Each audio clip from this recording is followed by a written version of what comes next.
Bienvenido al canal de audiolibros Narraciones Budismo. Clásicos de India. Atisha. El canto de Dharma de Dipankara Sriñana. Dipankara Sriñana Dharmagitika.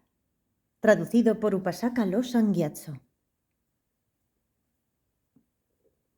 Rindo homenaje al Buda.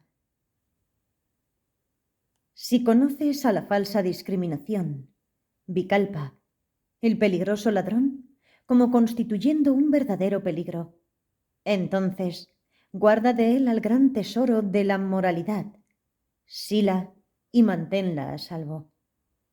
Oh, no seas un loco y no permanezcas hundido en un sueño de ilusión, moja, a través de la larga noche que es la existencia cíclica, samsara. Vigila estrechamente tu mente, chitta. Si permaneces dormido, el ladrón entrará en tu habitación y tu tesoro de moralidad será robado.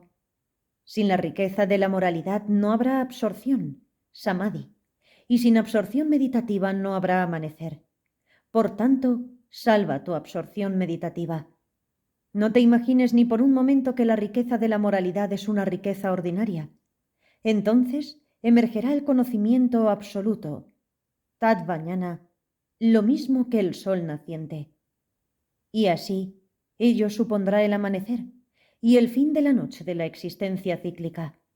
Oh, no seas loco y guarda tu mente. Así finaliza el canto de Dharma de Dipankara Sriñana, traducido al castellano por el ignorante y falto de devoción Upasaka Losang Gyatso, editado el 23 del 10 de 2014. Gracias por escuchar.